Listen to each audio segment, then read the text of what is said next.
Welcome to Blood in the Snow Radio, where we give you the latest news and interviews with the best in Canadian genre cinema.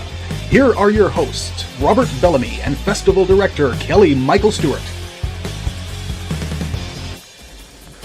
And today, while we continue Blood in the Snow 2024, we have someone that we're here for the pitch projects, and I'll get you guys to introduce yourselves and the project you're with. Plus, can you give a little synopsis of what it's about? Yeah, so I'm Steven Sawchuk, writer-director from Vancouver, BC, and our project's Hell is a Teenage Girl. And I'm Elysia Rotaru. I'm a producer and actor originally from Vancouver, but now I'm based in Palm Springs.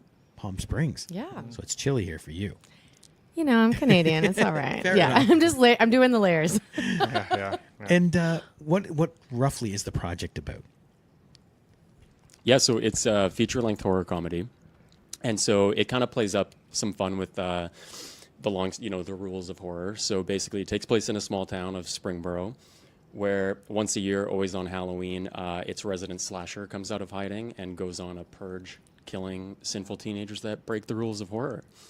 And so at the center of the story is a 16-year-old girl who finds out that she's the estranged biological daughter of the slasher. That is an awesome topic. And of course, you've got the short film version of it that's playing this week at the festival. And yeah, we talked about that. So obviously, was it always designed as a proof of concept for the pitch that you're doing now for the feature, or was it just how does that relate? Well, it all started back in a dingy bar in Atlanta at a film festival. It's very Doesn't true. everything? Yeah, it does. Yeah. It was actually it was weird, neon paint and everything. But yeah, Steven and I came up with the concept more so on Steven's brainchild of things, and we developed it over the years. And it was always intended to be bigger than what it is with this short. But we're so proud that the short is up and running and has amazing legs that everyone's into, because it's been in the festival circuit this year doing really well and getting wonderful reviews.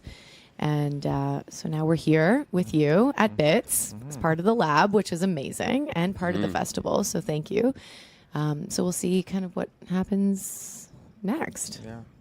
So you mentioned this was part of his brainchild. Where did that kernel come from then?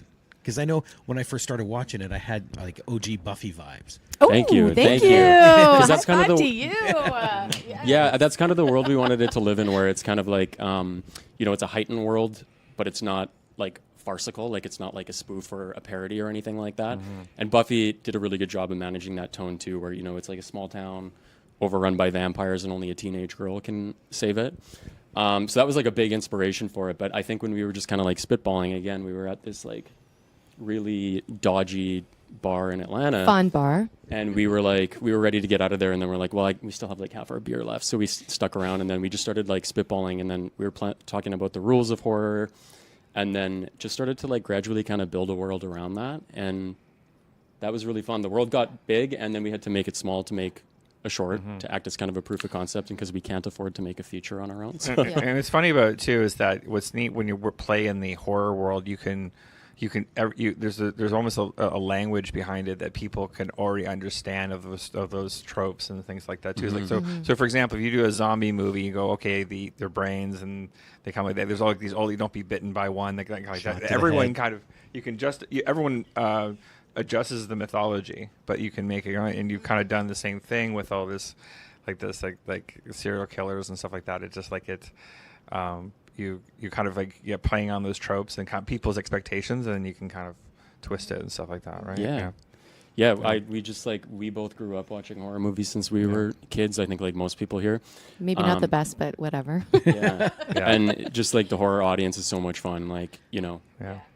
We've had just being in the audience crowds as people are watching the film, and films like as part of a festival run is always just exciting. So I think that's a big positive response for us as well. Like aside from the reviews, just like a live audience and their consumption of the film kind of gives us a nice like pat on the back. Like you were saying, that it's going in the right direction and they latched on. So yeah, we're really excited to make the feature and see how that lands. Yeah. How hard was it to trim down to get to the short? It was very hard, and the short is, what's funny is it's I think long for a short. It's just over 15 minutes, And we've gotten some like feedback from some festivals that actually it was nice. You get like, you know, the rejection on Film Freeway, and then they reach out afterwards and they're like, just so you know, it's like the runtime, like it was either this or we can program 2 other shorts, and it landed really well with the jury, but we just wanted you to know that. And so like, you know, we appreciate that, but even getting it down to 15 was like, we were in the edit, and like I think at like one point it was like 20 something minutes, and so it moves very quickly, and like I have like a little ADHD brain that moves very quickly too. So maybe I guess like with the future, it was just so nice to have the breathing playroom room. and Yeah. to build up the Breathing room of it, characters yeah. and have like B and C stories and Well, I can tell you as a programmer looking at it, is that I end up writing those letters quite a bit about you need to trim this down.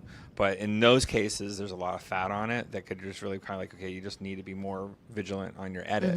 I think in this case, though, that it has such a fast pace and such an energy to it, that wasn't an issue at all. And that's so thank you. So you're fine. We're fine playing long. We play. You know, we even have a medium length program too. Like we do play longer shorts, but it has to earn it. It has to earn that length. Yeah, yeah, and I think the struggle is also making sure that you're not making everything too fast paced Yeah, that and like too. not There's taking the your other audience extreme, yeah. on this crazy Yeah. like Yeah. MDMA ride of like just Yeah. kill, because then you Yeah. don't let anything settle or keep anything grounded and have anyone attached to a character. Yeah.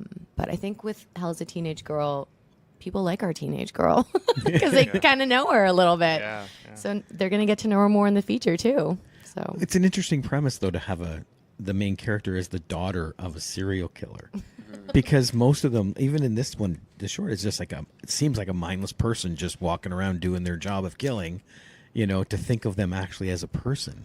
yeah, it's one of those things where I think like a lot of the time the killers in movies are given like, you know, they feel like they're superhuman. And so we kind of just had fun with giving human qualities to that person as well. And with this, I know there are other projects that are out there that exist where it's about, you know, a daughter or a son of a serial killer, and that's kind of the twist at the end. But we kind of come out the gate with it, where that's not the big twist and it's not the big reveal at the end.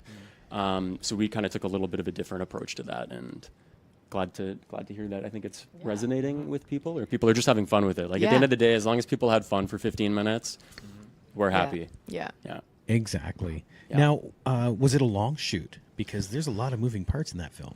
No, it was like 2.5 shoot days. 2.5 shoot days basically because. And a pickup day. Oh yeah. So yeah, 3 like days. 3 3 days. days. Call it 3 Yeah. days. But it was. We had like a substantial amount of stunts, and I don't think we scheduled enough time for that. I think we underestimated that. Oh, the two things I've always found, I've made a couple of films myself, and the two things you always underestimate is special effects time, just getting all the Yes. makeup on and off and all the changes like that, and stunt time. Or a gag going wrong yeah. in both of those And worlds. both those things. And Sometimes you have that's to have what both, always- right? And Yeah. anything when you have the gags Yeah. and you have to do the stunts, you always, Yeah. I just, the number one, I throw the Yeah. whole timeline off. Well, we had like such an incredible stunts team, and we were so lucky We- to yeah. have them on board. And I think it was one thing too where the lead actress was comfortable doing a lot of her own stunts, but for some of them they were like, no, we have to use a body double. So then it was rehearsing with the body double, and then with the actual actress, and then the time it takes with like the padding, and you know. And then, of course, like when you're on like a no budget, because we just self-financed it ourselves for a few $1,000s. We called in a lot of favors. So like if you have breakaways, like we had breakaway vases and stuff like that, and like rubber knives and stuff like that. We had one but- breakaway vase. Well, we had two because they were like $100 each. So we're like, hey, we can do two. And then, God bless, our sound guy he had the boom pole up in the art department, just set the breakaway down on standby, and then his boom pole knocked it. So we're like, hey, we got one go at this. Otherwise, we got to kill this and move on. But yeah, it was a lot for 3 days, and we had a pretty it was a pretty big cast, I think, for a short. But that was something people. we wanted to do, create a world around the main character and like a bit of a support system. And, yeah. Yeah, because it felt busy because there's the whole party going on and the Oh, thank school you. aspect of it. So it Yeah. felt Yeah. busy. I never would have guessed that was done in 3 days. That No. was 3 days, Oh, probably thank about you. $5,000 all in. Yeah. And it's like, you know, Yeah. the school though, had to call in a favor, and I had to Yeah. return the favor. Yeah. And then the house was actually owned by an executive producer she does a lot of like those TV movies, like Hallmarks and Lifetimes, and I had produced 2 of the low budget ones for her, and then that was the favor I called in because those 2 movies took years off of my life. Yeah. I think with the two of us combined, Yeah. our favorite call-ins worked. Yeah. That is excellent. So have you, I know it was a feature, have you started traction towards making that feature? Making it going to camera, no. I mean, Steven completed the first draft, which I think is beautiful. And we're actually here kind of doing the tables right now, meeting people and just getting ideas of how we want to proceed down the line and who I think for us is going to be the best fit. It's all about energy, you know? Like we're actually vibe, recording so. live history right now because they're literally, right? So listeners listening, they're literally coming from the meetings that might lead to getting to something. Knock on wood. Step on wood, yeah, like that too. So no, it's funny. Like you're always talking about the next steps. Like, well, it's actually right outside that door right now. So we'll see. Yeah, I mean, we do know we really want to try to get this done fairly quickly in a sense, like not like next week, but we would like to eventually go into next year. Yeah, we'd love to be in production in 2025 for sure. Yeah. But wouldn't everybody? Yeah. So if people are looking you guys up, how do they find you to see where you are and what you're doing? Oh, sure. I think the first platform that you would want to look at is Instagram, but you can go to IMDb as well. We have a Hell as a Teenage Girl page up there, so that's accessible to a lot of people. But social media is always a fun key to play.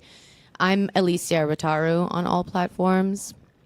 And then we have a page for our film, Hell as a Teenage Girl film. You can find it there. And I'm Steven Sawchuk, Sawchuk. yeah. Everyone always adds in a C at the end. Yeah.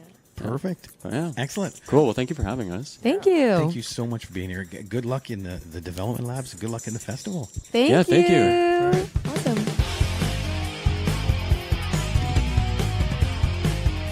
Join us next time for Blood in the Snow Radio. Bits Radio is a production of Three Evil Cats Productions in association with the Blood in the Snow Canadian Film Festival. For more information and to listen to other episodes, visit bloodinthesnow.ca and tweet us at BitsFilmFest. Music by Jen Gorman, produced and edited by Kelly Michael Stewart. I am